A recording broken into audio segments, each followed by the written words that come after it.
Hello and welcome to our weekly Town Hall episode. I'm Brian, Director of Operations here at Midwest Centers, and today I am joined by Michelle, our Director of Kish Housing. Hello. How you doing, Michelle? I'm not bad. Yeah. As you can tell, we are dressed because we record this on Friday, but you see it on Monday. So one of us is really happy right now and the other one not so much. Right? That would be Brian is the unhappy one. It's okay. It's all right. It's just football. Right? Just football. I hope you had a great Thanksgiving week. If you're into the game, I hope you enjoyed watching the game. I hope your team won. If you're sitting in group right now wondering, what is Town Hall? Well, that's probably because you became a new client since our last episode. So I'd first like to say welcome to all new clients. The purpose of Town Hall is to communicate any need-to-know information, such as our weekly Lunch and Learn. Lunch and Learn is held every Tuesday and Thursday at noon in the New Perspectives group room. This Lunch and Learn is an interactive group that goes over all the rules, expectations of Midwest, answer any questions you might have, and give you the ins and outs of what you can expect to experience in your daily treatment routine. We're excited to see you there. Also, Town Hall is designed to communicate and remind everyone of certain rules, discuss changes to our programming, and hopefully help everyone get the week started right on the right foot. So to start us off with some of these announcements, at this time, I'd like to turn it over to you, Michelle. All right. Thanks, Brian. Hi, everybody. Today, I wanted to go over some of the things that are like the foundation of Kish program. You know, shared living isn't always easy, but it can be a really rewarding experience in early recovery to really gain some new skills and to learn to live cooperatively with others. Respect for the program, the property, your peers, and yourself go a long way when you're residing in a community living environment. So that being said, picking up your personal space, making your bed in the morning, and having good hygiene practices are all fundamental to your success. Reporting maintenance issues when they come up will ensure that our property and the units get attended to properly, right? So don't wait to let us know that something is broken or something isn't working or if there's a clogged sink or any of those things. Please report it to the office as soon as you notice that it's a problem. The maintenance forms are located right outside of the office. You just grab one, fill it out, hand it to the office staff, and maintenance then can follow up on those things. Taking time to participate in cleaning up the property by putting your cigarette butts in the proper receptacles, by throwing food and drink containers in the dumpsters that are located on the property is very helpful to maintaining a nice aesthetic so that when you're coming back from your classes or your passes or work, that you're entering a property that feels like it's someplace that you want to be. So let's be mindful to make sure that we're cleaning up our own stuff. And be mindful that if you see something that needs cleaned up, don't just walk past it. Please just pick it up and put it where it belongs. Taking all of your medications the way that they're prescribed will also help to improve the overall living conditions with yourself and with your peers. Taking care of the common areas in the apartment daily can help everyone feel at home. Clean up your dishes, wipe down the counters, sweep and mop the floors, and take the trash out. Clean up the bathroom as you go. That way you're coming home after a long day at class to a nice, clean, relaxing environment. Doing these daily tasks will take less time than trying to catch up when the unit gets put on restriction because of cleanliness. Let's make sure that we leave in the morning with the apartment being tidy and clean. I don't expect perfection because there are 4 people living in most of these units. And so I expect a little bit of clutter, but I don't expect that people live in filth. Living in sober living is not easy, but it will build resilience and it will teach you cooperative effort that will help you in so many areas of your life as you move forward in a life of recovery. Take some time this week to practice gratitude in all of those daily activities. Think of things that you're grateful for as you're doing these tasks, as you're making your bed. What is one thing you're grateful for? As you're putting your dishes away, what's another thing that you're grateful for? Mindset is everything for people living in recovery. So if you place yourself in an attitude of gratitude, your day will be easier and you will feel better. So that's my little motivation for this week. I love that. Early in recovery for me, when I was going through treatment, making my bed was a habit that I had to develop. And I slept so much better sliding into clean sheets in a made bed. So if you don't, if making your bed is not a priority, maybe try doing that. Yeah, it's something that I started when I first got sober, and many, many years later, I still don't leave the house without making my bed. I love that. That's great. Great reminders. Here's some reminders from me on the outpatient treatment side of things.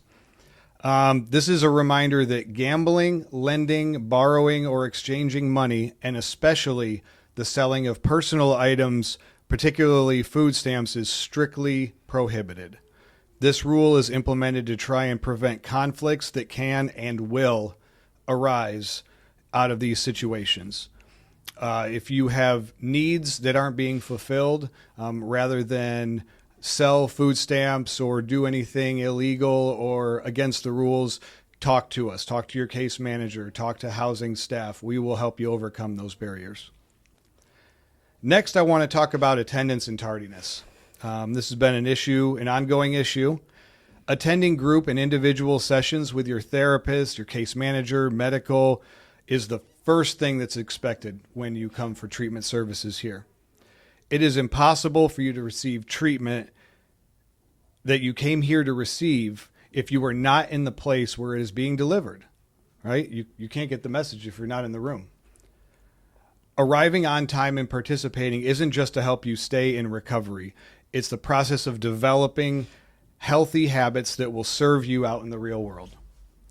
In recovery, our main job is to stay in recovery. And if I don't place priority on that obligation, I run the risk of losing it and everything else I work so hard for. So this includes relationships with my family and friends, my job, my freedom, and even my life. So please come to group on time, ready to contribute. If you need help with time management skills, ask a staff member or a trusted advisor for suggestions. Asking for help is not a weakness. It's actually a strength, and there's no shame in it. Next, I am passionate, and this one, let me start this one over. This next one goes along with a lot of what you were just talking about, Michelle. I am passionate about giving everyone that walks through these doors the best possible environment to recover. I'm very focused on cleanliness and the condition of the building, furniture, amenities for you. That being said, if you're struggling and need something, please let me, housing staff, or your case manager know, and we'll brainstorm ways to overcome your difficulty. Please do not steal cleaning supplies from the outpatient center, toilet paper, or anything else. We aren't just trying to find ways to stay clean and sober. We are trying to discover a new way of life. Please, before you take something that isn't yours, ask. A closed mouth doesn't get fed. And just to follow up or to build on that, if you're new and you're not aware of it, the Kish office has all of those cleaning supplies and paper products that you need to be successful. So just come to the office and ask. We have toilet paper, we have paper towels, we have cleaning supplies, we have mops, we have vacuums, we have all the things that you need to maintain a clean environment at Kish. So it doesn't have to come from here at the center. Just come down to the office and ask us. Thank you for that. Mm-hmm. And the final announcement that I have, 'tis the season for coughs, colds, and runny noses. Yes, sir. I want to remind everyone to please wash your hands frequently, get adequate sleep, and take care of your overall physical health. It has to be your number one priority. If you're feeling under the weather, you are still required to come to the outpatient center. Medical will assess your condition, make recommendations. In most situations, unless you're extremely ill, you will be asked to put on a mask and attend your treatment services. In other cases, it might be justifiable to send you to an urgent care or the hospital. Either way, this is not meant to punish you, but to help support you even more when you're not feeling well. If you start feeling sick, schedule a time with the nurses as quickly as you can. All right, next I have some shout outs. All right. We have some amazing people doing amazing things in these walls, and I'm sure you do over at Kish as well. We absolutely do. First, I'd like to recognize Patrick G., who came back to us realizing that the things that he truly needs are found here. Patrick, you are a very caring and dedicated person. If you see Patrick out in the halls or in group rooms or wherever at Kish Housing, let him know how great he is and encourage him to keep pushing forward. Next, I'd like to recognize Brendan M. Brendan came to me and told me that he has these dreams and goals, and to be honest with you, it's a difficult task, what he's setting out to do, but he's putting in the work to achieve his dreams, and I love that. Brendan, I'm so stoked to see you work towards this, and I can't wait to see how you change the world for better. Also, Barbara W., you received a recommendation for a shout out from some of the staff here at Midwest. They recognize and have told me that you were engaged and participating so well, and we see you and we're very proud of your dedication to your recovery. Finally, I want to announce that Dimitri, Yes. goes by Meech. You know how tall Meech is? I don't, but he's very tall. He's 6'7". I had to. Okay. He just celebrated a birthday yesterday. Well, actually, when you watch this, it will be yesterday. Now it's day after tomorrow. Never mind. He celebrated a birthday. Happy birthday, Meech. Also, Michael W. and Kiona J. have birthdays coming up. Happy birthday to both of you. And, I'm sorry. Today, Monday, is their birthday. Carly W., Bradley C., and Alyssa L. all have birthdays this week, too. Wow, that's a lot of birthdays. We might have to get cupcakes. A lot of at December Kish. birthdays. Yeah. Yeah. So happy birthday to you all. I'm so excited that you get to celebrate your birthday clean and sober with us. Finally, we like to close out with our moment of motivation. Once upon a time, a man was traveling alone and came upon a wide river with rushing water and sharp rocks beneath the surface.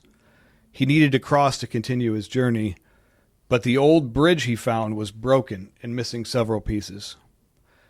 Cautiously, he stepped onto it anyways. The first loose board tilted, nearly throwing him into the water, and he dove back just in time before he fell to his peril. He cried out in frustration. An elderly man who lived nearby approached and said, "Crossing there is dangerous. Let me help you rebuild that bridge." The traveler shook his head and said, "I can do it by myself. I don't want your help." He tried again, and another board snapped under his weight, almost sending him down to his death. Finally, exhausted and frustrated, he sat down. The elder placed his hand on his shoulder and said, "Stubbornness doesn't make the bridge stronger. Support does." This time, alone and helpless, the traveler accepted the help. Together they gathered solid wood. One neighbor, a carpenter, saw and came by with nails. Another one, a fisherman, offered rope. And another, a stonemason, showed them how to tighten the beams. Piece by piece, the bridge became sturdy again, even stronger than it had ever been. When the work was done, the traveler tested it out and crossed safely to the other side. Before leaving, he turned to the elderly man and said, "I thought asking for help meant I was weak." The old man smiled and said, "No, it just means you want to make it across." The moral of this is, you don't rebuild your life alone. Recovery requires a strong foundation, supportive people, honest conversations, guidance, accountability, and community. Accepting help doesn't make you weak. It reinforces your bridge so you can cross into a healthier life. What I can't do alone, we can do together. And the stronger the foundation you build with others, the safer and steadier your journey becomes. As always, have a great day, and I hope you have a happy, safe, and sober week. See you next Bye. time.